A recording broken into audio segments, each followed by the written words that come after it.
Hi everyone, आज हम बात करने जा रहे हैं about history behind uniform civil code. Uniform civil code एक बहुत ही पॉलिटिकली लोडेड टर्म है, पर इसको समझने के लिए इसके पीछे का इतिहास जानना बहुत ज़रूरी है। 1947 में इंडिया की आज़ादी के बाद एक बहुत ही यूनिक सिचुएशन को हमारे देश ने फेस किया।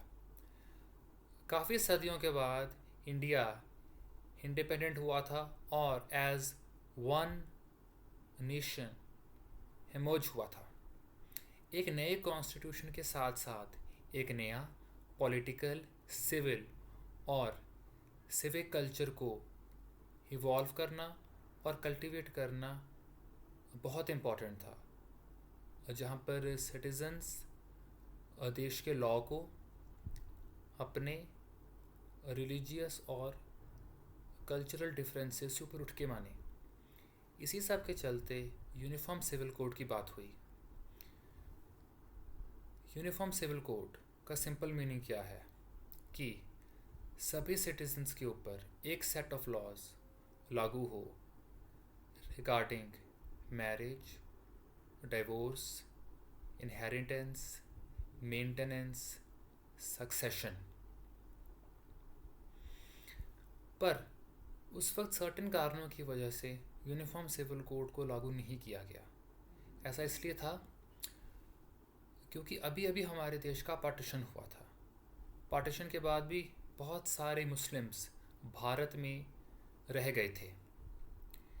यूनिफॉर्म सिविल कोड को लागू करना उनके रिलीजियस राइट्स और लॉज के ऊपर एक असॉल्ट माना जा रहा था। और पार्टीशन के बाद अभी सरकार ये बिल्कुल नहीं चाहती थी कि कोई भी सेक्शन इंडिया में अपने आप को इलेक्टेड या ऑप्रेस्ड महसूस करे। इसके अलावा इंडिया में एक बहुत हाई ट्राइबल पॉपुलेशन है जिनके अपने कस्टम्स और कल्चर्स हैं, और इंडिया में बहुत ज़्यादा diversity in terms of culture और कस्टम्स हैं जो कि मैरिज तक भी जाती है। हमारे मैरिज लॉज में भी लोकल कस्टम्स को मान्यता और लीगल वैलिडिटी दी गई है। इन सभी कारणों को देखते हुए उस समय यूनिफॉर्म सिविल कोड को लागू नहीं किया गया और इसे आर्टिकल 44 ऑफ DPSPs यानी कि directive principles of state policy में डाल दिया गया कि स्टेट एक यूनिफॉर्म सिविल कोड को अचीव करने के लिए एंडेवर करेगी, यानी कि काम करेगी। इस सब के चलते यूनिफॉर्म सिविल कोड बैकग्राउंड में चला गया। पर 1967 के लोकसभा चुनावों में भारतीय जनसंघ ने इसे अपने मैनिफेस्टो में इंक्लूड किया कि अगर वो पावर में आए तो वो यूनिफॉर्म सिविल कोड को लागू ज़रूर करेंगे। 18 साल बाद 1985 में सुप्रीम कोर्ट का एक सिग्निफिकेंट जजमेंट आया जिसे कि शाह बानो केस भी बोला जाता है।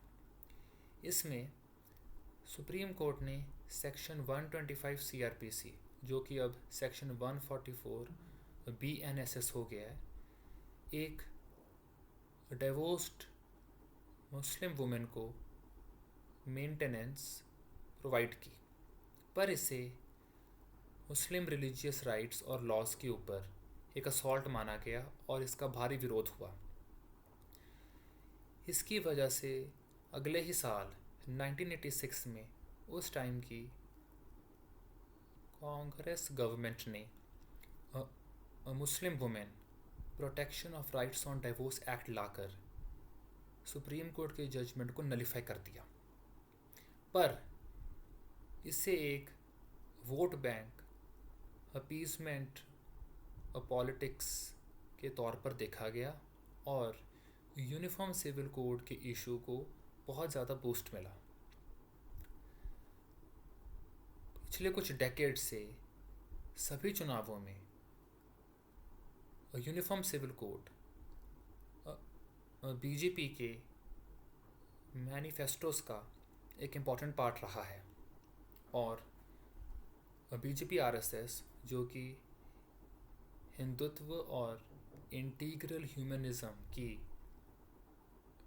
विचार धाराओं से प्रेरित है, उनके लिए आर्टिकल 370 राम मंदिर के साथ साथ यूनिफॉर्म सिविल कोड एक एसेंशियल मुद्दा है। काफ़ी समय बाद 7 फरवरी 2024 को यूनिफॉर्म सिविल कोड को लागू किया गया in the state of Uttarakhand. ये एक बहुत ही सिग्निफिकेंट मोमेंट इसलिए है क्योंकि ये फर्स्ट टाइम है कि कोई भी इंडियन स्टेट में यूनिफॉर्म सिविल कोड को आफ्टर पब्लिक कंसल्टेशन एक प्रोसेस में इवॉल्व करके लागू किया गया। इसके अलावा गोवा में जो सिविल कोड है, it is a result of Portuguese rule on Goa, जो कि ब्रिटिशर्स के आने से पहले शुरू हुआ और ब्रिटिशर्स के जाने के बाद 14 इयर्स बाद दिसंबर 1961 में एंड हुआ, जब इंडियन गवर्नमेंट ने ऑपरेशन विजय लॉन्च किया और इंडियन आर्म्ड फोर्सेस ने गोवा को पोर्चुगीज़ रूल से आज़ाद करवाया। अभी एक इंडियन स्टेट में यूसीसी लागू हुआ है। आगे ये प्रोसेस कौन सा शेप लेता है उसके लिए we will have to wait and watch, पर ये एक सिग्निफिकेंट मोमेंट है इन